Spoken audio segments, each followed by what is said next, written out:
Z iniciatívy K2000 občianskeho združenia na podporu kultúry Hornej Nitry sa v priestoroch kultúrneho a spoločenského strediska v Prievidzi v utorok 15. februára konal už po 14. krát slávnostný večer spojený s oceňovaním úspešných kolektívov a jednotlivcov pôsobiacich v oblasti umenia, kultúry a osvety na Hornej Nitre za uplynulý rok s názvom Kultúra 2012.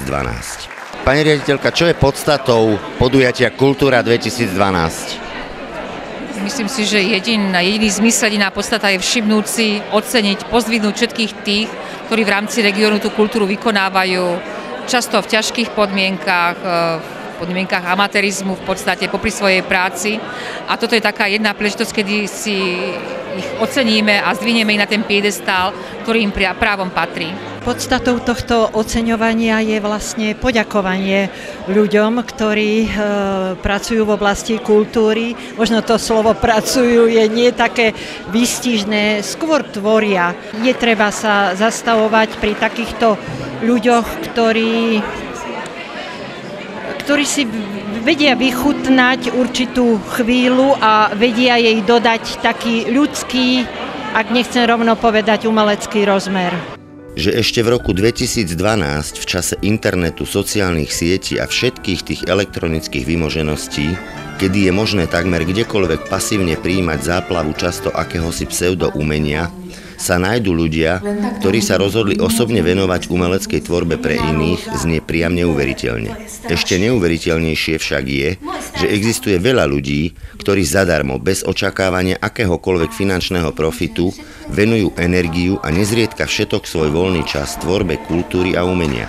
Pozvaným profesionálom i amatérom, ktorí dosiahli výrazné úspechy v oblasti osvety, kultúry, umenia i občianskej obradnosti, boli odovzdané ocenenia viacerých regionálnych organizácií.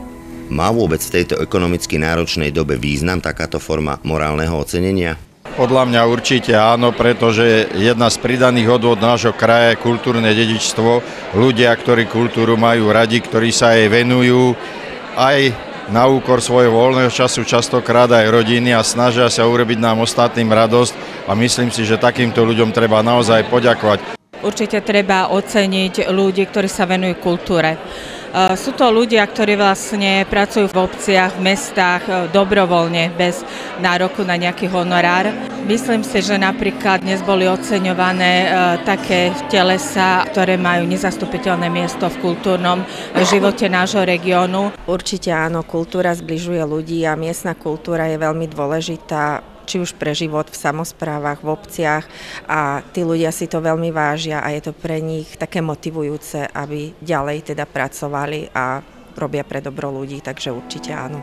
Samozrejme, veď to pôsobí na psychiku veľmi. Pri tej naháňanosti a chorobách, tak to nám ozaj dodáva silu. Medzi mnohými ocenenými nechýbali ani úspešné kolektívy a jednotlivci, ktorí obohacujú kultúrno-spoločenský život aj v meste Partizánske. Ako vnímajú toto ocenenie? Každé ocenenie je dôležité pre nás, pretože táto robota nemá nejaký taký výsledok, že by proste, čo zostane po nás. Vystúpime, zahráme, ľudia zatlieskajú a je to pominuteľné. No tak pre mňa je to tak trošku prekvapenie, ale to človeka ako povzbudzuje, posilňuje a dáva tomu, by som povedal, taký ekrazit do života. Som spokojná, že si ma všimli a to ocenili, že teda reprezentujem aj mesto Partizánske. Vidíme skutočne, že ľudia oceňujú našu snahu.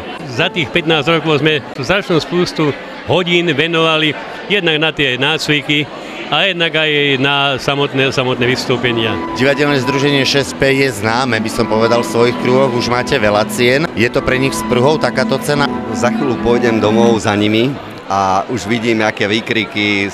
Oni sa tešia z každej jednej pochvaly, ktorú dostanú, čiže toto je pre nich veľká pochvala.